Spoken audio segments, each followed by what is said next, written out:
8, kita balik lagi ya di video pembelajaran dari Lause. Nah, khusus untuk hari ini kita langsung lanjut aja masuk ke pembahasan kita yang selanjutnya, yakni tentang pertama tentang sendi, lalu yang kedua nanti kita akan membahas tentang gejala-gejala ataupun penyakit-penyakit ataupun kelainan-kelainan yang terjadi pada sistem gerak manusia. So, yang pertama yang kita bahas di sini adalah tentang sendi. Nah, secara teoritis ataupun secara secara umum, sendi itu adalah bagian tubuh tempat bertemunya dua tulang atau lebih sehingga berperan penting untuk tubuh. Fungsi sendi dapat berupa menghubungkan dua tulang, memberi struktur, serta membantu otot untuk menggerakkan tulang. Nah, seandainya nih kita sudah belajar ya kan, alat gerak aktif itu adalah otot, alat gerak pasif itu adalah tulang. Nah, seandainya nih di dalam tubuh kita tidak ada yang namanya sendi, jadi misalnya kayak tangan ini ini tangan nih lurus aja, ini nggak ada lekukan kayak gini gitu ya, lurus aja kayak gini. Nah, apa yang terjadi kira-kira di dalam kegiatan kita sehari-hari? Bisa nggak kamu tebak? Pastinya kayak apapun hal yang mau kita lakukan tuh jadi kayak terbatas gitu, atau kayak nggak normal gitu ya, kayak nggak manusia banget. Nah, itulah salah satu fungsi daripada sendi ini. Jadi kayak membantu otot untuk melakukan pergerakan. Nah, kemudian salah satu fungsi sendi yang lain katanya adalah untuk memberikan struktur. Kamu tahu dong struktur itu maksudnya gimana ya kan? Struktur itu maksudnya adalah kayak bentuk dari luar, bisa juga bentuk dia dari dalam. Nah, untuk sendi engsel, kamu juga tahu engsel gitu ya, namanya aja engsel nih, contohnya nih ini. Nah, engsel itu kan bentuknya ya kayak gini gitu loh, ya kayak engsel pintu, apalagi yang Lause katakan ya, pokoknya kayak huruf L gitu juga bisa kita buat karena dia ada lekukannya. Jadi sekarang Lause tanya lagi, yang kira-kira bentuknya seperti huruf L gitu, atau yang menyerupai pintu hanya bisa dibuka satu arah aja, kira-kira sendi apa lagi nih selain yang terdapat di dalam tangan kita? Pasti yang kedua jawabannya adalah sendi yang ada pada kaki kita, ya kan? Yang antara tulang paha dengan tulang betis ataupun dengan tulang kering kita. Dalam artian itu ada sendi ya kan yang menghubungkan antara tulang paha dengan tulang kering, sehingga kita itu bisa melakukan aktivitas kita dengan baik. Nah, itulah dia untuk pengertian sendi secara umum. Sekarang kita masuk kepada slide yang kedua. Kamu perhatikan Lause ngomong dan kamu perhatikan juga slide yang saya kasih di samping sini atau mungkin yang ada di bawah ya. Setidaknya, atau dengan kata lain, sendi pada manusia itu dibedakan menjadi 3 atau digolongkan menjadi 3. Yang pertama ada sendi yang namanya itu sinartrosis, kemudian yang kedua ada amfiartrosis, dan kemudian yang ketiga ada diartrosis. Nah, bahasanya kayak agak rumit ya. Ini nanti kan pasti ada pengertiannya satu-satu nih. Jadi sekali lagi, sendi pada manusia itu dibedakan menjadi 3. Yang pertama ada sinartrosis, yang kedua ada diartrosis, dan yang ketiga ada amfiartrosis. Jadi seperti itu. So kita langsung lanjut aja untuk membahas satu-satu tentang sendi ini. Yang pertama ada sinartrosis. Sinartrosis ini adalah sendi mati. Nah, namanya aja sendi mati gitu kan, mati berarti tidak ada pergerakan di sini gitu ya. Nah, kalau memang tidak ada pergerakan, kenapa dikatakan ini sebagai sendi? Sudah, berarti kan karena memang ada fungsi khususnya, ada spesifikasi yang harus dilakukan oleh si sinartrosis ini gitu loh. Nah, jadi sebelum kita lanjut lagi, sendi mati ataupun disebut sebagai sendi fibrosa itu menghubungkan dua tulang atau lebih yang tidak menimbulkan pergerakan sama sekali. Tidak boleh ada pergerakan gitu. Contoh daripada sendi mati ini yakni sendi antar tulang tengkorak yang disebut sutura serta gomfosis ataupun penghubung gigi dan tengkorak. Nah, ini kan kayak bahasanya terlalu rumit ya. Sekarang saya kasih contoh. Di sini kan ada katanya tulang sutura ataupun sutura gitu ya. Nah, sutura ataupun jenis-jenis tulang lain yang ada di tengkorak, salah satu contohnya itu yang ada di sini di tulang ubun-ubun kita yang ini ya kan. Nah, di sini ternyata ada ada sendi. Di sini juga, nah ini bagian sutura ya, bagian sini atau bagian sini. Ini adalah tulang sendi mati gitu. Nah, alasannya kenapa disebut dia sebagai sendi mati? Karena seperti yang saya katakan tadi ya, fungsinya adalah untuk menghubungkan dua tulang. Sudah menghubungkan dua tulang, akan tetapi tulang-tulang yang dia hubungkan ini itu tidak boleh ada pergerakan sama sekali. Nah, bayangkan dong, ini tengkorak kita, kepala kita ini, misalnya kepala Lose nih. Nah, bentuk kepala belakangnya kan kayak ketutup gini ya di sebelah sini, tapi tiba-tiba kepala saya itu bisa kebuka gini gitu. Kenapa? Karena ada pergerakan. Kayak nggak lucu banget gitu ya. Atau ya kayak manusia abnormal, boleh kita katakan mungkin alien ya kan, yang bagi kamu yang suka nonton film animasi atau film apa gitu yang bagian kepalanya bisa kebuka gitu. Nah, itulah dia yang dimaksud dengan sendi mati. Kenapa sendi mati ini harus ada pada manusia? Jawabannya adalah untuk menghubungkan dua tulang, akan tetapi tulang-tulang yang dihubungkan ini tidak boleh bergerak. Itu yang pertama. Saya tambahkan sekali lagi, menurut kamu tulang tengkorak ini ya kan, tulang tengkorak ini yang saya sentuh sekarang sama bagian ini, ya pokoknya ini deh semua sampai ke bawah. Kira-kira tulang tengkorak itu fungsinya untuk apa? Kamu pasti tahu kan? Nah, jawabannya adalah untuk saving brain, atau dengan kata lain itu untuk menyimpan, untuk tempat melindungi daripada otak kita. Nah, otak manusia kalau masih kecil, berarti kan otaknya juga masih kecil nih. Seiring dengan perkembangan manusia, nanti kan otaknya dari yang kecil dia akan berubah menjadi lebih besar lagi. Seandainya tulang kepala ini tidak ada sendi gitu, berarti kan otaknya yang kecil itu pada saat dia mau berkembang menjadi otak yang lebih besar, nggak bisa. Kenapa? Karena tengkoraknya itu nggak ada sendinya. Ya pokoknya kayak gini aja, diem gini. Jadi kayak udah diem gini, di dalamnya kan ada otak ya. Otaknya berkembang, ya sempit dong gitu. Nah, jadi salah satu fungsi daripada tengkorak ini yang ada di kepala kita adalah untuk tempat menyimpan otak. Dengan kata lain itu, pada saat otak berkembang, maka tengkoraknya juga nanti dia akan berkembang. Itulah salah satu alasan kenapa harus ada sendi di situ, untuk menyesuaikan space, atau untuk memberikan space, jarak gitu, agar si otak ini tetap bisa berfungsi dengan baik, harus berada pada tempatnya gitu. Paham ya maksud Lause apa? Nah, sekarang kita masuk kepada sebelumnya yang untuk sinartrosis tadi kan ada contoh yang kedua tuh, penghubung gigi dengan tengkorak. Nah, Lause kasih contoh. Ini gigi. Kalau yang ini kan, ini kulit ya, ini kulit. Tapi kalau misalnya kulit ini kita tarik, ini kan tengkorak sebenarnya wajah kita ini. Nah, ini tengkorak, terus kemudian ini gigi. Katanya adalah untuk penghubung antara gigi dan juga tengkorak. Seandainya sendi yang ada di sini atau di sini kita, atau yang di sini kita, dalam artian itu di mulut sini gitu ya. Seandainya sendi ini bisa bergerak, nah kita nggak tahu lagi nih gimana ceritanya. Jangan-jangan mulut kita ini bisa jadi kayak yang tadinya ketutup gini, bisa kebuka lebar, wah gitu ya kan. Baik yang atas bawah bisa dibuka kayak gini mulutnya. Jadi kayak ada satu-satu, ya pokoknya bibirnya bisa gini-gini deh gitu. Nah ya, itulah alasannya kenapa mulut kita, maksud saya itu antara gigi dengan tengkorak kita itu nggak bisa digerakkan sama sekali. Malah yang ada menghubungkan antara tulang tengkorak dengan tulang gigi.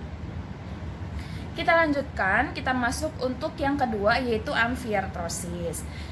Nah, amfiartrosis ini disebut juga sebagai sendi kaku. Perbedaannya dengan sinartrosis tadi, kalau sinartrosis itu kan sendi mati nih, gerakannya nggak ada sama sekali. Kalau amfiartrosis ini, sendinya itu bisa menghasilkan gerakan akan tetapi sedikit, makanya disebut sebagai sendi kaku. Nggak bisa banyak-banyak. Contoh yang banyak itu ya yang ini, yang ada di jari tangan kita gitu kan, atau misalnya yang ada di keti kita nih tuh. Tapi kalau untuk sendi kaku, itu pergerakannya hanya bisa sedikit saja. Contohnya, sendi kaku itu terdapat pada ruas tulang belakang serta simfisis pubis pada pinggul. Atau dengan kata lain tuh tulang pinggul kita nih, tulang pinggul. Coba ada nggak pinggulnya yang bisa bergerak leluasa gitu? Nggak ada kan? Pinggul loh yang saya maksudkan gitu ya. Ada nggak pinggulnya tuh yang bisa kayak goyang-goyang gimana gitu? Itu pasti nggak bisa. Kenapa? Karena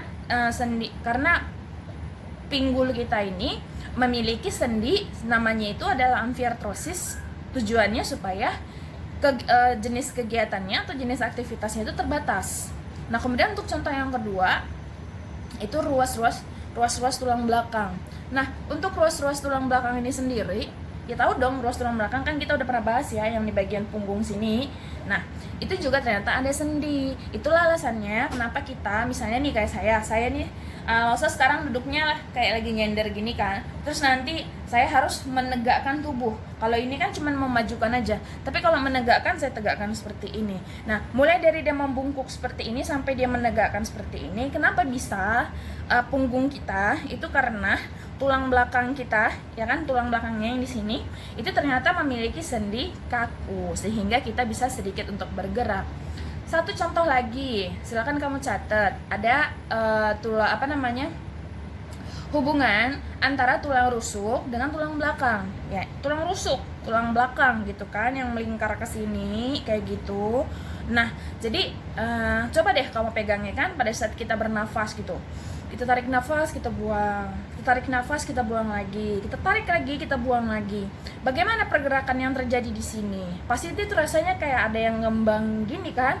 Ngembang, kempis lagi, ngembang, kempis lagi, ngembang, kempis lagi. Jawabannya adalah karena ini kan tulang rusuk ya istilahnya. Ini tulang rusuk. Jadi tulang rusuk ini pada saat dia menempel seperti ini di tulang dada, maka penempelan itu ada sendi di sininya, di dekat tulang dada ini ada sendi. Begitupun yang di belakang ada juga sendinya gitu.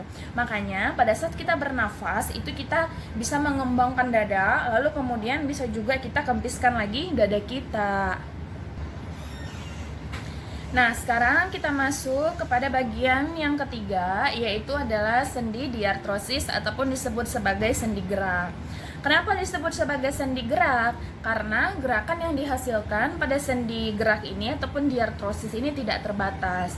Atau dengan kata lain, kita bebas melakukan aktivitas, kita leluasa melakukan aktivitas gitu ya. Pokoknya enak aja gitu, enjoy aja untuk melakukan aktivitas.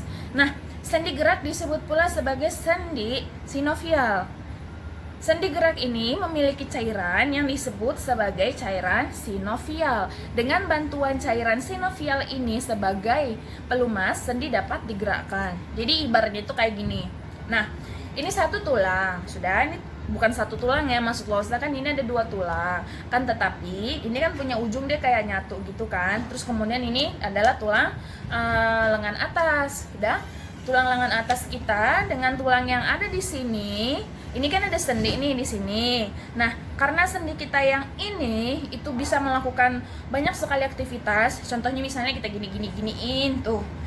Kenapa nggak keseleo gitu? Atau kenapa kita bisa melakukan banyak gerakan dari pusat yang satu ini? Jawabannya adalah karena sendi ini itu dilindungi oleh cairan. Nama cairannya adalah cairan sinovial. Apa fungsinya? Sebagai pelumas. Ya, ibarat kata tuh kayak roda apa ya, misalnya kayak ya roda apa gitu yang fungsinya kan untuk bisa berjalan dengan lancar gini nih. Tapi kalau rodanya nggak dikasih pelumas nanti kan macet-macet dah, sehingga benda yang mau kita geser menggunakan roda ini jadinya nggak bisa gitu, terhalang, terbatasi. Jadi di dalam sendi kita juga seperti itu. Sendi khusus untuk diartrosis ini sendiri tuh perlu pelumas, perlu cairan yang menyelimuti, yang setiap saat itu harus ada. Tujuannya adalah untuk menjaga agar aktivitas kita ini tetap bisa berjalan dengan lancar. Oke, itu dia tadi untuk cairan sinovial. Jadi supaya kamu tuh supaya kamu paham kenapa harus ada cairan sinovial. Jadi cairan sinovial itu hanya didapatkan pada sendi diartrosis. Kalau untuk amfiartrosis dan juga sinartrosis itu nggak ada. Jawabannya kenapa? Karena yang satu sendi mati dan yang satunya lagi adalah sendi kaku. Itu kayak nggak perlu lah, tidak perlu lah cairan pelumas itu gitu ya. Jadi sekarang kita masuk kepada jenis-jenis diartrosis. Yang pertama ada sendi putar. Sendi putar ini nama lainnya adalah pivot. Nah, sendi putar sesuai dengan namanya, sendi ini memiliki karakteristik memungkinkan satu tulang dapat melakukan putaran terhadap tulang lain. Contoh dari sendi putar yaitu sendi yang ada di tulang hasta dan tulang pengumpil pada lengan. Sendi putar, saya kasih contoh nih. Nih, kan katanya adalah sendi antara tulang hasta dan juga tulang pengumpil. Ini tangan saya Nah, sudah Lausa katakan, ini kan kelihatannya kayak satu nih, tapi ternyata ada dua tulang. Nah, yang perlu kita pegang dari sini nih supaya kerasa ada dua tulangnya. Nah, kemudian pada saat kita putar seperti ini untuk mendapatkan mana tulang hasta dan juga tulang pengumpil, secara nggak langsung kamu dan saya di situ melakukan gerakan berputar untuk tangan ini, ya kan? Nah, seperti ini. Jadi inilah yang dimaksud dengan sendi pivot ataupun sendi putar. Jadi kayak tulang hasta itu dengan tulang pengumpilnya itu berputar pada tulang lengan. Maksudnya bukan ini ke sini jadinya berputar-putar, bukan. Maksudnya itu kayak hasta dengan pengumpilnya itu berputar seperti ini, dimana penguatnya atau dasarnya itu adalah nanti di tulang lengan. Kedua ada sendi geser ataupun plane. Nah, untuk sendi geser ataupun plane, sendi ini memungkinkan pergerakan tulang yang sama-sama datar. Jadi kayak ya sama-sama datar gitu loh. Tidak ada yang naik, tidak ada yang turun untuk hubungan dua tulang yang bergerak dalam sendi geser. Contoh untuk sendi geser ini yaitu keberadaan dari sendi geser, yaitu sendi intrakarpal yang menghubungkan tulang-tulang di pergelangan tangan. Nah, contohnya nih, katanya kan pergelangan tangan. Ini tangan saya. Pergelangannya yang mana? Nah, yang ini, gitu kan. Jadi, sendi geser itu pada saat ini saya menggerakkannya. Nah, bisa ya? Bedakan dengan yang ini. Tadi kan yang ini seperti ini. Kalau kamu perhatikan, ini berputar, ini tuh diam. Ini diam gitu. Tapi pada saat sendi geser, nah ini saya geser. Nah, kelihatannya ini kayak berputar padahal enggak. Nih ya, jadi kayak khusus untuk interkarpalnya aja atau khusus untuk pergelangan tangannya aja gitu. Jadi kalau kita menggerakkan tangan kita seperti ini ya kan untuk pergelangan tangan, kelihatannya itu kayak lo saya katakan ya. Kelihatannya kayak naik turun ya kan, naik turun, tapi sebenarnya enggak. Sistem kerjanya di dalam sini itu dia sama-sama datar. Namanya aja cuman geser, dia cuman kayak geser kayak gini tuh di dalam di dalam sini yang terjadi. Jadi itu maksudnya ya. Kemudian yang ketiga ada sendi pelana ataupun saddle. Nah, untuk sendi pelana ini, sendi ini memang mirip dengan pelana yang dapat memberikan gerakan dua arah. Contoh dari sendi pelana adalah sendi penghubung antara tulang pergelangan tangan dengan pangkal dari tulang ibu jari. Nah, maksudnya bagaimana gitu kan? Jadi kayak contoh dari sendi pelana ini adalah sendi yang menghubungkan tulang pergelangan tangan. Pergelangan tangan mana? Ya ini pergelangan tangan. Sudah dari pergelangan tangan dengan pangkal ibu jari. Nah, ini. Jadi, ini pergelangan tangan, ini sendi ini ibu jari. Jadi kayak gerakan yang dihasilkan, ini kita membahas tentang gerakan ya. Gerakan yang dihasilkan dari pergelangan tangan ini, sudah pergelangan tangan ini dengan ibu jari, ini adalah sendi pelana. Nih, kayak gini nih. Nah, atau kayak gini nih. Nih, gitu ya. Atau bisa juga kayak gini. Kenapa dikatakan sebagai dua arah? 1, 2. Jadi kayak maju mundur, depan belakang, kanan kiri. Nah, itu dia. Atau bisa juga kita buat dia kayak berputar kayak gini. Nah, kenapa bisa seperti ini? Karena tulang ini kan tulang yang ruas-ruas dari tangan itu tumpuannya kan di sini di pergelangan tangan. Jadi itulah yang disebut sebagai sendi pelana. Sekarang kita masuk kepada sendi engsel. Nah, kalau untuk sendi engsel kayaknya Lausa nggak perlu jelasin lagi nih karena kamu pasti udah paham. Nah, sendi ini memungkinkan tulang bergerak menyerupai gerakan pintu dan bersifat satu arah. Sendi pada lutut yang menghubungkan 3 tulang, yaitu tulang paha, tulang kering, dan tulang lutut, merupakan contoh daripada sendi engsel. Simpel mah kalau yang namanya sendi engsel. Nah, kemudian yang ada di kaki kita juga itu termasuk pada sendi engsel. Kemudian yang kelima ada sendi gulung ataupun condyloid. Nah, untuk sendi gulung ini bisa dijumpai antara tulang yang memiliki rongga elips dan permukaan tulang lain yang berbentuk bulat telur. Sendi ini hanya memungkinkan dua sumbu gerakan, yaitu gerakan yang membengkokkan atau fleksi dan gerakan yang meluruskan atau ekstensi, serta gerakan menjauh dari tubuh atau medial dan gerakan mendekat ke garis sumbu tubuh ataupun lateral. Contoh dari keberadaan sendi gulung yakni sendi penghubung tulang telapak tangan dengan tulang jari. Tulang telapak tangan mana? Ini telapak tangan. Kemudian tulang jari mana? Ini tulang jari. Maksudnya bagaimana menggulung? Perhatikan ya, menggulung. Nah, jadi seperti itu, menggulung. Atau kayak mendekati sumbu tubuh. Nah, yang dimaksud dengan sumbu tubuh itu maksudnya kayak gini. Sumbu itu kan maksudnya berdiri tegak ya, berdiri tegak. Jadi kayak ya sama kayak penggaris gitu. Nah, sumbu tubuh itu dimulai dari sini. Dimulai dari ubun-ubun kita sampai ke anus kita yang ada di bawah gitu. Itulah jadi kayak garis ini adalah sumbu tubuh. Nah, kalau kamu perhatikan di situ, tadi ada katanya membengkokkan fleksi dan meluruskan ekstensi. Membengkokkan itu berarti contohnya itu ya gimana ya saya katakannya?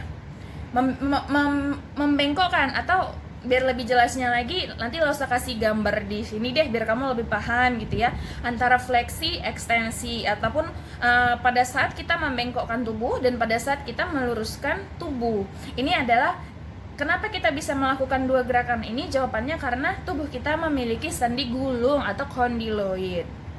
Seperti itu ya. Nah, yang menjadi pertanyaannya, emang penting ya sendi gulung ini? Emang penting ya emang penting ya gerakan fleksi? Penting ya gerakan ekstensi? Jawabannya ya penting.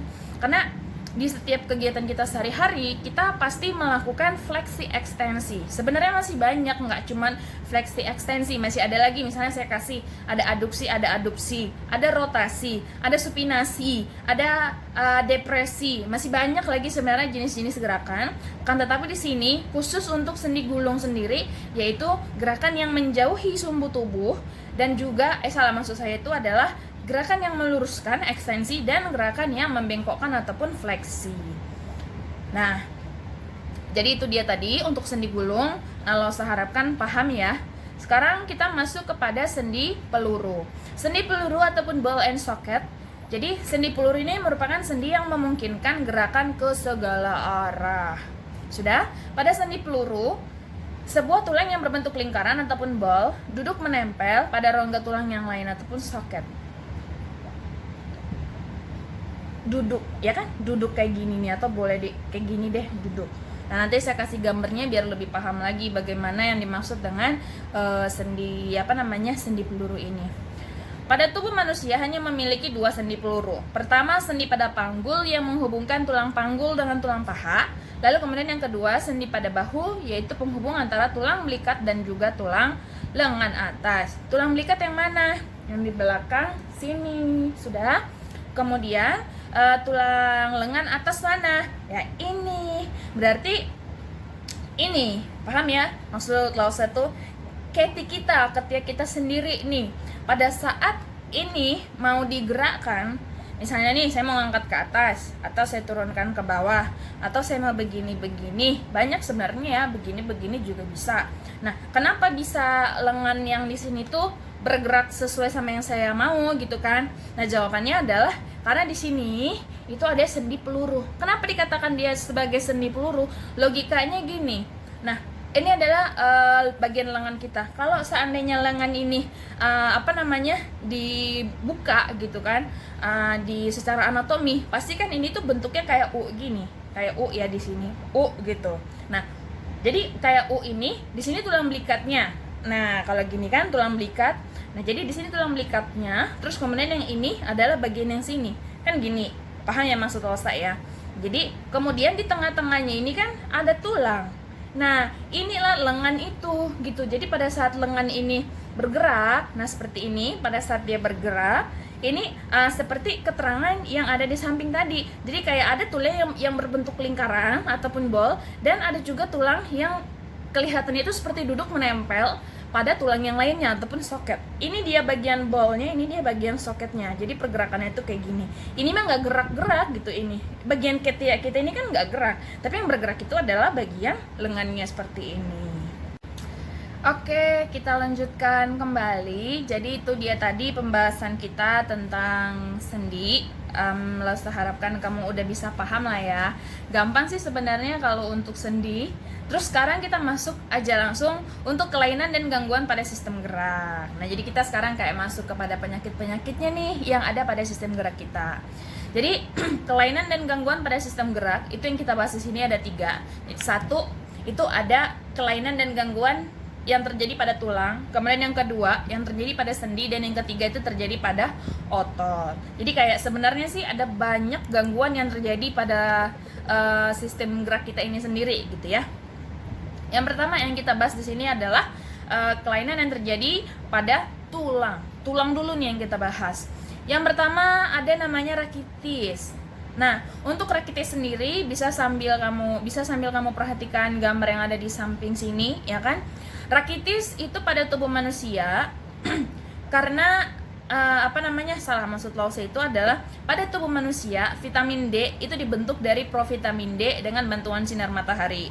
Maksud daripada provitamin ini itu adalah kayak di tubuh kita itu sebenarnya vitamin D ini sudah ada, tapi masih dalam bentuk pasif, dia belum aktif. Nah, untuk mengaktifkannya diperlukanlah bantuan sinar matahari. Makanya kita kan sering dianjurkan oleh pemerintah atau dianjurkan oleh siapa gitu ya, agar berpanaslah di pagi hari. Tujuannya apa? Untuk membantu pengaktifan daripada vitamin D yang ada di dalam tubuh kita tadi. Jadi vitamin D yang ada di dalam tubuh kita, kalau dia belum aktif, disebut dia sebagai provitamin. Tapi ketika dia sudah aktif, maka nanti disebut dia sebagai vitamin. Vitamin D ini sangat dibutuhkan untuk proses pelekatan kalsium di tulang ketika proses penulangan pada masa kanak-kanak.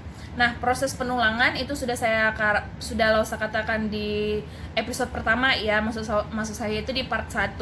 Apa pengertian dari penulangan ataupun osifikasi? Pengertiannya adalah di mana proses tulang rawan itu berubah menjadi tulang sejati. Itulah yang disebut sebagai penulangan. Nah, tulang rawan menjadi tulang sejati itu tidak akan pernah bisa terjadi kalau misalnya vitamin D dan kalsium itu nggak ada di dalam tubuh manusia. Jadi salah satu fungsi daripada vitamin D ini adalah untuk melekatkan kalsium agar proses osifikasi yang terjadi pada seorang anak itu dapat berjalan dengan lancar.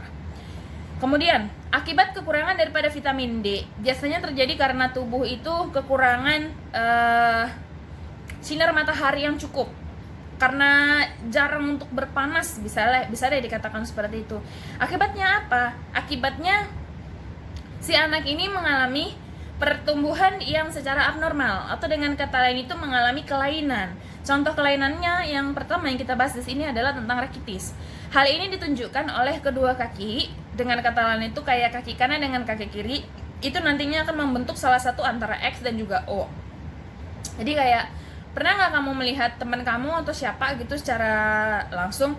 Nah, dia pada saat dia berdiri, misalnya nih, pokoknya ini bentuk kaki lah ya. Yang bagian sininya itu bagian tulang paha, terus bagian sini tuh tulang betis kering sampai pada jari-jari kaki. Yang harusnya tulang kaki kita itu kalau kita diberdirikan itu lurus kayak gini. Tapi anak yang terkena rakitis itu bisa nanti dia kakinya menjadi huruf O begini, ataupun kakinya seperti ini, X. Nah, jadi yang membentuk X ini kelihatan dia seperti X itu pada lututnya. Lututnya itu kayak ketemu gitu. Antara lutut kanan dengan lutut kiri ketemu, terus kemudian antara tulang betis kanan dengan tulang betis kiri nanti dia misah lagi. Jadi emang beneran kayak X gini. Nah, jadi kenapa ada anak yang kakinya itu bisa berbentuk seperti ini antara X dan juga antara O? Jawabannya adalah karena dia itu kekurangan vitamin D. Kemudian kita masuk ke yang kedua, yaitu mikrocephalus ataupun microcephalus. Nah, untuk mikrocephalus ini sendiri adalah kelainan pada sistem gerak, terutama pada tulang kepala, berupa ukuran kepala bayi yang lebih kecil atau tidak proporsional. Kecil banget gitu ya, mikrocephalus. Aduh, jadi kalau misalnya membahas tentang penyakit-penyakit yang lain gitu. Khusus untuk microcephalus ini sendiri tuh kayak gimana gitu ya rasanya. Coba kamu berkaca gitu kan, atau misalnya kamu pas lagi megang handphone terus kamu lihat wajah kamu, seandainya kamu terlahir dengan bentuk kepala itu yang jauh lebih kecil, itu rasanya gimana gitu ya. Nah, jadi anak-anak yang terlahir dengan kepalanya yang kecil itu disebut sebagai penderita microcephalus. Nah, bentuk kepalanya itu yang tidak proporsional itu disebabkan ketika pada saat ibunya dulu hamil, ibunya itu kekurangan kalsium sehingga pembentukan tengkorak bayi itu tidak sempurna. Jadi kayak makanya kan dikatakan kita bahkan jangankan saya di usianya usianya seperti ini, di usianya kamu yang masih remaja, di usia di bawah kita, anak kecil, terus kemudian balita, bayi, janin, semuanya itu sebenarnya perlu susu. Kenapa dikatakan kita tuh sebenarnya wajib banget minum susu? Salah satu alasannya karena tidak semua makanan yang kita makan itu bisa menyediakan nutrisi. Nutrisi dalam artian itu zat-zat yang memang diperlukan di dalam tubuh agar proses pertumbuhan kita ataupun proses metabolisme yang terjadi di dalam tubuh ini tidak akan pernah terhalang. Jadi kayak seorang ibu karena mungkin dia kekurangan duit gitu ya, terus dia tidak mampu untuk membeli susu, atau misalnya dia juga makan makanan yang kurang bergizi, pokoknya kurang bergizi deh, lo cuma bisa bilang kayak gitu aja. Jadi alhasil apa? Bayi yang dia lahirkan akan terkena ataupun akan menderita penyakit microcephalus ini sendiri. Kenapa? Karena akibat makanan yang kurang tadi, asupan yang kurang tadi, seharusnya janin itu kan kenapa sampai 9 bulan lamanya di dalam kandungan, ya proses pembentukan gitu loh, semua dibantu, mulai dari otak, jantung, hati, tulang, mata, hidung, gigi, apalagi ginjal, sistem peredaran darah, semuanya sampai pembentukan jari-jari dengan sempurna itu terjadi di dalam perut si ibu, atau itu terjadi pada saat kita masih fase bayi. Nah, untuk membentuk itu semua, si ibu itu perlu sekali untuk mengkonsumsi makanan-makanan yang bergizi, mengkonsumsi minum-minuman yang bergizi. Alhasil kalau dia tidak mematuhi itu semua, maka ya salah satunya adalah si anaknya bisa terserang penyakit microcephalus gitu. Bisa nggak dihindari penyakit ini loh? Bisa, itu semua tergantung sama ibunya gitu kan. Tapi kalau misalnya anaknya sudah terlahir seperti itu, apakah bisa diubah lagi? Nah, itu perlu konsultasi dengan dokter. Maksud saya itu, kalau misalnya anaknya sudah terlahir dengan microcephalus, apakah bisa nanti kepalanya akan menjadi normal ataupun tidak? Itu kembali nanti kepada dokter yang yang menanganinya. Tapi kayaknya sih saya katakan itu nggak bisa. Kenapa? Karena dia kepalanya itu udah kebentuk, udah membulat gitu. Itu untuk diubah lagi dari kecil menjadi besar itu nggak segampang itu gitu ya. Bahkan dokter paling mahal sekalipun itu nggak bisa mengubah microcephalus itu menjadi kepalanya lebih pokoknya balik kayak keadaan semula lagi. Nah, sekarang kita masuk kepada bagian yang ketiga. Ini kita masih pada tulang ya, kelainan bentuk pada tulang. Nah, ini yang kita bahas sekarang adalah tentang struktur tulang belakang. Jadi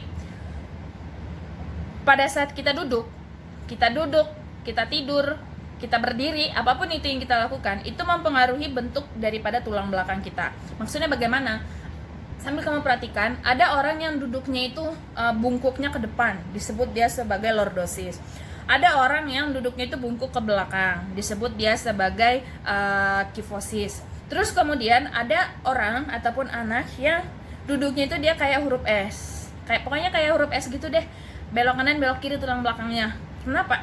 Itu disebut sebagai lupa lagi saya namanya apa, skoliosis. Disebut sebagai skoliosis. Nah, dari ketiganya itu, baik itu lordosis, kifosis, dan skoliosis, ketiga-tiganya itu diakibatkan karena yang pertama pasti nutrisi, kemudian yang kedua karena pola hidup, karena gaya kita sendiri. Bagaimana gaya kamu duduk itu akan mempengaruhi bentuk tulang belakang. Satu. Kemudian yang kedua, bagaimana posisi kamu tidur itu mempengaruhi tulang belakang. Dan yang ketiga, barang bawaan yang setiap hari kita bawa gitu. Maksudnya kayak kamu lagi sekolah, isi ransel kamu tuh apa aja gitu. Semakin berat isi ransel kamu bawa, itu kan akan membuat kita kan seperti ini gitu. Kayak ketarik ke belakang punggung kita, maka bisa jadi kita terkena lordosis. Nah, itu dia. Jadi kayak apalagi ya, faktor-faktor yang mempengaruhinya ada banyak sih, tapi at least itu aja. Sekali lagi saya ulangi, Kalau dia itu kifosis berarti dia bungkuknya ke belakang. Ya kayak nenek-nenek biasa gitu ya. Atau misalnya kayak orang-orang biasa yang bungkuknya itu ke belakang kayak gini. Tapi jangan salah, jangan nanti kamu anggap nenek-nenek yang pakai tongkat jalannya seperti ini kamu anggap dia kifosis. Bukan, itu udah masuk dalam golongan osteoporosis. Jadi yang dimaksud dengan kifosis ini adalah apabila sebelum usia menopause, sebelum usia lansia, dia udah membungkuk. Itulah yang disebut sebagai kifosis. Kemudian yang kedua tadi adalah lordosis. Lordosis itu dia yang bungkuknya ke depan. Dan yang terakhir adalah skoliosis. Skoliosis itu dia bentuknya S. Nah, kemudian kita masuk sekarang kepada fraktura. Ini kita masih ada pada tulang ya. Fraktura ini adalah patah tulang. Nah, jadi patah tulang ini ada dibagi menjadi dua bagian. Yang pertama ada patah tulang terbuka, yang kedua ada patah tulang tertutup. Sambil kamu perhatikan juga gambarnya. Nah, fraktura terbuka itu maksudnya adalah tulang yang patah dan keluar dari kulit. Jadi kayak ya keluar dari kulit gitu, ya kan? Tapi kalau fraktura tertutup, tulangnya patah, tetapi kulitnya nggak sobek. Atau pada saat ini misalnya di sini nih tulang saya patah di sini, tapi tulangnya nggak sampai keluar, nggak petek gitu loh keluar. Kalau keluar itu disebut dia sebagai fraktura terbuka. Tapi kalau masih di dalam itu disebut dia sebagai fraktura tertutup. Nah, hal-hal apa aja yang bisa menyebabkan seseorang terkena fraktura? Banyak. Salah satu alasannya adalah ya kecelakaan, ya kan? Sebenarnya alasannya cuma satu, kecelakaan gitu. Tapi kecelakaan ini kan alasannya banyak.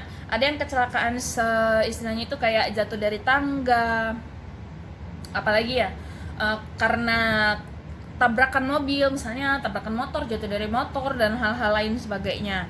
Nah nih satu hal kejadian nih di tempat saya yang lama gitu ya, di tempat saya yang lama itu ada anak saya yang badannya itu memang berat badannya itu berlebih. Jadi akibat berat badannya berlebih atau boleh disebut sebagai obesitas, terus dia itu punya tempat tidur atau ranjangnya itu kayak tinggi lah ya, ada jarak antara lantai dengan dianya, pakai ranjang. Nah terus kemudian nggak tahu gimana ceritanya anak saya yang lama ini jatuh dari tempat tidur ke lantai. Alhasil karena dia obesitas, pada saat dia jatuh dia nimpa tangannya sendiri, dan pada saat dia nimpa tangannya kena fraktura tertutup. Nah itu dia, itu salah satu contoh untuk dalam kehidupan sehari-hari, bahkan hal kecil pun bisa menyebabkan kita terkena fraktura gitu ya.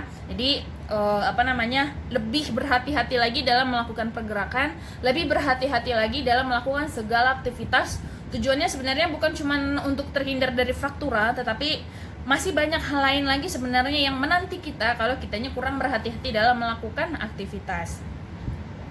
Sekarang kita masuk kepada osteoporosis. Nah, seperti yang saya katakan tadi ya kan, osteoporosis ini adalah kelainan pada sistem gerak yang terjadi pada tulang manusia, yaitu di mana kondisi tulang menjadi lebih lunak. Ya kamu tahu dong lunak gitu kayak gimana ya kan, mirip-mirip dengan tulang rawan, boleh lah kita katakan gitu. Jadi yang membuat tulang kita itu menjadi padat, kuat, itu adalah kalsium dan juga vitamin D yang membuatnya menjadi lebih keras, maksud saya gitu ya. Nah, nenek-nenek atau lansia kayak kakek-kakek gitu ya, itu mereka tuh udah kekurangan yang namanya vitamin D ataupun kalsium tadi.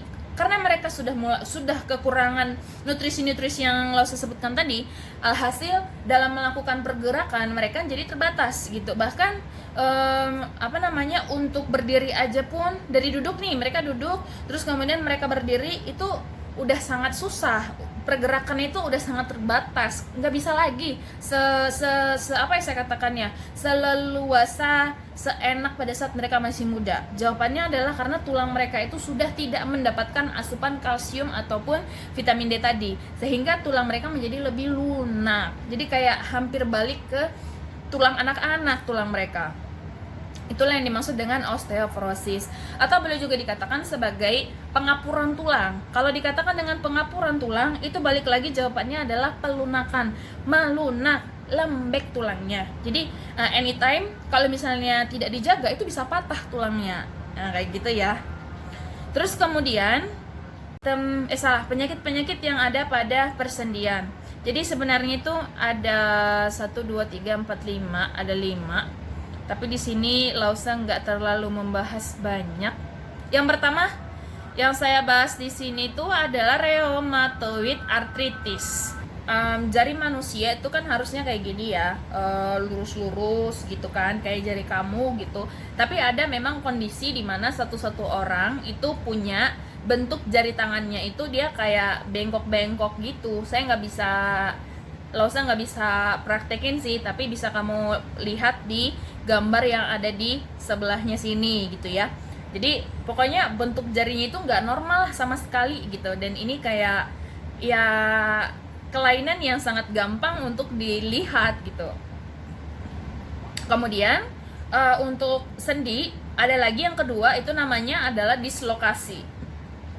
Namanya aja dislokasi gitu, berarti terjadi kayak perpindahan, apa ya saya katakan ya, perpindahan tulang gitu, atau salah masuk gitu. Biasanya sih dislokasi ini terjadi akibat aktivitas yang terlalu berat. Contoh misalnya nih, paling sering dislokasi ini menimpa seseorang yang misalnya lagi nge-gym, lagi melakukan olahraga berat ya, misalnya kayak pada saat dia mengangkat, saya nggak tahu sih jenis latihannya apa ya, tapi yang mengangkat beban, misalnya ini tongkatnya, bukan tongkat sih, saya nggak tahu namanya apa, besi-besinya, terus kemudian di sini tuh kayak di sini tuh berat, ada lempengan misalnya 50 kg, terus isinya ada 50 kg, terus kan mereka nanti akan ngangkat kayak gini gitu, terus habis diangkat nanti mereka akan seperti ini ke atas. Nah pada saat mereka seperti itu sampai ke atas kayak gini, kalau misalnya bebannya itu terlalu berat, itu nanti bisa mengakibatkan dislokasi di sini, atau mungkin di sini, atau mungkin bisa jadi di bagian-bagian sininya. Nah itu yang disebut sebagai dislokasi. Atau berdasarkan teorinya, dislokasi ini adalah cedera pada sendi. Cedera ini terjadi ketika tulang bergeser dan keluar dari posisi normalnya, gitu ya. Jadi memang keluar gitu, beda dari seharusnya letaknya di sini, akan tetapi karena beban berat yang saya katakan tadi, jadinya tulangnya itu pindah. Nah makanya jangan pernah melakukan aktivitas ataupun kegiatan olahraga yang berat-berat, dalam artian itu bisa menyiksa sendi kita, bisa menyiksa otot kita, karena nanti ujung-ujungnya bisa terjadi dislokasi. Dan kalau udah terjadi dislokasi itu rasanya tuh sakit banget gitu, sakit itu nggak ngerti lagi bilangnya gitu. Ada yang sampai berdarah, ada juga yang meradang. Kalau sekedar meradang nanti mungkin bisa dikasih sama dokter obat anti radang supaya radangnya itu bisa berkurang. Terus nanti sampai di gips lagi tangannya, misalnya sepanjang ini di gips biar tangannya itu tetap kayak gini gitu. Nah tapi kalau misalnya dislokasinya itu menyebabkan ketertarikan yang kuat, dalam artian itu sampai berdarah, itu bisa pengobatannya itu sampai operasi untuk bisa disambungkan lagi gitu ke posisi awalnya. Jadi jangan terlalu melakukan aktivitas yang berat-berat, karena takutnya nanti benar-benar menyiksa tulang kita ataupun sendi kita. Nah kemudian kita masuk kepada kelelahan otot. Kelelahan otot itu terjadi karena otot terus-menerus berkontraksi. Pada akhirnya otot akan mengalami kejang atau biasa disebut sebagai kram. Pasti pernah dong kamu merasakan kram gitu ya, kram otot. Nah salah satu contohnya misalnya nih, itulah alasannya kenapa setiap kali kamu mau olahraga atau mau PI gitu, di sekolah pasti ada dulu nih dilakukan kegiatan pemanasan, dirilekskan dulu nih otot-ototnya secara perlahan sebelum kita mulai melakukan kegiatan olahraga. Alasannya adalah untuk menghindari atau untuk menghindarkan otot kita terjadi kram ataupun kejang otot nantinya.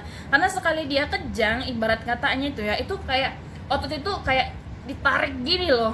Yang menariknya itu bukan siapa-siapa, jaringan ototnya sendiri. Jadi akibat kram itu tadi, itu bisa mengakibatkan kita tuh stuck dalam artian itu sakit sekali. Apalagi ya saya katakan ya, kita tidak bisa melakukan aktivitas untuk sementara waktu sampai kram ataupun sampai kejangnya ini tuh mereda. Nah itulah yang dikatakan sebagai kelelahan otot gitu. Kemudian ada tetanus. Nah tetanus ini sendiri pengertiannya adalah keadaan di mana otot yang kejang terus-menerus pada saat menerima rangsang. Jadi kayak gimana ya saya katakan ya, salah satu penyebab tetanus ini adalah pada saat kita secara tidak sengaja itu menginjak paku ataupun kita menginjak benda-benda yang terbuat dari besi, akan tetapi besi atau paku yang saya sebutkan tadi itu dalam keadaan berkarat. Nah, karat tadi itu pada saat kita injak ataupun tidak sengaja tergores ke dalam tubuh, tergores ke melalui kulit kita, karatnya nanti akan masuk ke dalam tubuh. Nah, yang kita lihat adalah karat, akan tetapi besi yang berkarat ataupun benda-benda yang berkarat itu sebenarnya banyak sekali bakteri di dalamnya. Dan kemudian bakteri itu nanti akan masuk ke dalam tubuh kita. Nama bakterinya adalah Clostridium tetani gitu. Jadi Clostridium tetani ini mengakibatkan otot kita tuh terus-terusan mengejang, apa sih istilahnya, mengeras gitu ya, sehingga menyebabkan secara keseluruhan tubuh kita ini tuh kejang-kejang. Pokoknya kejang-kejang kayak gitu, terus dia itu berkontraksi. Nah, tetanus ini salah satu penyakit yang apa ya saya katakan ya, salah satu penyakit yang lumayan berbahaya gitu ya. Makanya untuk melakukan segala aktivitas di luar ruangan atau di luar rumah kita, memang alangkah baiknya selalu menggunakan alas kaki, baik itu berupa sendal, sepatu, atau apa lagi gitu jenis-jenisnya yang lain. Tujuan yang pertama adalah untuk menghindarkan secara tidak sengaja kita menginjak benda-benda yang terbuat dari besi tadi, akan tetapi benda-benda dari besinya itu sudah mulai berkarat dan itu nanti akan menyebabkan kita terkena tetanus. Nah, untuk tetanus sendiri bisa memperhatikan gambarnya di samping sini gitu ya. Jadi kayak memang ya dia akan mengalami kejang-kejang terus, akan mengalami apalagi saya katakannya, kontraksi terus-terusan di dalam tubuhnya. Yang kena itu sebenarnya kakinya, dalam artian itu dari kaki asal mulanya, tapi karena bakteri ini sifatnya sangat agresif, Clostridium tetani ini, jadi dia cepat sekali naik ke dalam ke bagian tubuh bagian atas gitu ya, ke secara keseluruhan. Jadi kejang-kejangnya itu bukan kejang di kaki doang, tapi sampai ke badan, pokoknya kejang-kejang gitu, semuanya kejang-kejang karena yang diserangnya di sini adalah sistem saraf. Terus kemudian ada satu lagi yaitu penyakit polio. Nah, untuk polio sendiri, polio ini diakibatkan oleh virus. Nama virusnya ya virus polio gitu. Menyebabkan seseorang itu menjadi tulangnya itu, ototnya untuk kaki gitu ya, kaki itu menjadi mengecil seperti gambar di samping ini. Ya, salah satu penyebab penyakit polio ini adalah karena kekurangan nutrisi satu, terus kemudian yang kedua karena faktor lingkungan juga. Maksudnya faktor lingkungan ini ya, kamu itu tinggalnya di daerah bersih atau di daerah yang kumuh gitu. Bersih dalam artian bukan berarti harus higienis gitu ya, segala sesuatunya itu harus disiram desinfektan atau yang lain-lain, bukan. Pokoknya maksud dari bersih ini ya, tolong pokoknya dihindarkanlah keadaan-keadaan yang kurang bersih gitu ya. Pokoknya enak lah gitu untuk dilihat. Karena apabila kita tinggal di daerah yang kumuh, di daerah yang kurang bersih, itu bisa menyebabkan kita salah satunya itu terkena polio. Nah, polio ini tidak apa ya saya katakannya, polio ini tidak mengenal usia, dalam artian itu bahkan seusia Lause juga bisa terkena polio kalau misalnya saya tidak menjaga kebersihan, atau misalnya kalau saya tidak menjaga apa ya saya katakannya, nutrisi ataupun makanan yang masuk ke dalam tubuh gitu. Nah, kenapa di setiap penyakit itu selalu dikatakan makan makanan yang bergizi atau nutrisinya kurang bagus gitu? Karena alasannya adalah pada saat kita makan makanan yang bergizi, pada saat kita makan makanan yang emang kualitasnya bagus, itu akan membantu metabolisme tubuh, membantu kita untuk maksud saya membantu tubuh kita itu untuk menangkal segala macam penyakit. Nah, makanya selalu dikatakan makan makanan yang sehat, yaitu 4 sehat 5 sempurna ditambah dengan susu. Nah, itulah alasannya. Jadi kalau misalnya ada orang yang kena polio, bukan polio ya, tapi terkena polio seperti gambar di samping, itu dari mulai pahanya ya, atau mungkin sebagian itu mulai dari dari bokong atau dari pantatnya, itu sampai ke jari-jari kaki mengecil, kecil sekali. Jadi kayak emang tulang doang, tidak ada otot yang dilapisi oleh kulit. Itulah yang dimaksud dengan polio. Ya, ada nggak anak kecil atau dengan artian ada nggak anak bayi yang terkena polio? Ada nggak anak-anak yang terkena polio? Ada nggak anak remaja atau orang dewasa yang terkena polio? Ada. Itu semua itu semua bisa terjadi karena faktor lingkungan dan juga faktor nutrisi seperti yang Lausa katakan tadi. Jadi itulah dia yang dimaksud dengan penyakit polio. Nah, jadi sampai di sini topik pembahasan dari Lausa untuk bab 2. Jadi untuk pertemuan kita di part 3 ini Lausa sudahi sampai di sini. Jadi topiknya emang udah benar-benar habis ya kan? Yang pertama kita pengenalan dulu kemarin, pengenalan dalam artian kamu juga sudah membahas tentang pengertian tulang dan lain sebagainya. Lalu kemudian pada pertemuan yang kedua kamu membahas tentang otot dan juga distribusi tulang yang jumlahnya ada 206 di seluruh tubuh, dan hari ini kamu membahas tentang sendi dan juga penyakit-penyakit yang terjadi pada sistem gerak. Nah, berarti kan bab kita udah selesai nih. Jadi untuk minggu depan silahkan kamu persiapkan diri untuk ujian. Nanti metode ujiannya akan Lause share ya di grupnya masing-masing. Di hari itu juga saya kasih tahu apakah kita menggunakan link ini atau link itu untuk ujiannya. Jadi sengaja Lause tidak beritahu dari sekarang supaya kamu lebih giat lagi untuk belajar. Terus kemudian yang kedua, saya tunggu catatannya. Mulai dari part 1 kemarin, part 1, part 2, dan juga ditambah dengan part 3 ini. Silakan kamu kumpul nanti sama saya 1 hari sebelum ujian. Berarti kan kita itu masuknya hari Selasa. Nah, kita masuk hari Selasa, berarti kamu kumpulkan nanti catatan kamu sama saya itu di hari Senin. Saya tunggu Senin paling lama jam 7 malam. Sudah? Kamu rapikan semua catatan kamu kumpul sama saya hari Senin paling lama jam 7 malam. Lalu kemudian hari Selasanya kita akan masuk kepada penilaian perbabnya kamu, ataupun kalau istilahnya saya itu daily test kamu, ulangan harian, penilaian harian juga bisa. Jadi untuk tugasnya nanti juga Lause akan berikan ya. Saya akan berikan kamu beberapa latihan. Latihannya nanti akan saya berikan setelah kita selesai ujian. Jadi yang pertama kita ujian dulu, selesai ujian. Bagi anak-anak yang sudah selesai ujian nanti akan lanjut untuk exercise. Exercise-nya masih Lause pikirkan dulu apakah dalam bentuk tulisan tangan atau mungkin nanti dalam bentuk pilihan ganda. Maksud saya itu multiple choice-nya bisa aja di Google Form dan lain-lain sebagainya gitu. Intinya adalah kamu persiapkan diri kamu untuk ujian dan juga untuk exercise-nya nanti. Jangan lupa, saya ingatkan sekali lagi, hari Senin paling lama Senin depan, maksud saya ya, Senin depan paling lama jam 7 malam catatannya dikumpul. Lalu kemudian hari Selasanya kita daily test. Setelah selesai kamu daily test, nanti akan dilanjutkan dengan exercise. Jadi sebenarnya untuk daily task kamu sudah saya infokan dari 1 minggu sebelumnya. Sengaja Lause infokan jauh-jauh hari supaya kamu ada persiapan dan tidak kaget gitu ya. Kenapa sih dadakan? Nggak ada yang dadakan, karena saya sudah infokan 2 minggu yang lalu bahkan. Oke? Nah, jadi itu aja yang perlu Lause ingatkan sama kamu. Terima kasih karena kamu sudah menonton video dari saya, dan apabila kamu masih ada kurang paham di satu-satu bagian yang saya katakan, silakan kamu putar ulang videonya. Itulah tujuan kenapa Lause pakai YouTube, supaya kamu bisa mengulang-ulang kembali bagian-bagian yang kamu kurang paham. Dan apabila kamu masih kurang paham, silakan kamu tanya sama saya.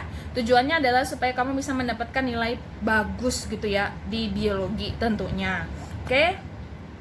Jadi sekali lagi terima kasih karena kamu sudah menonton.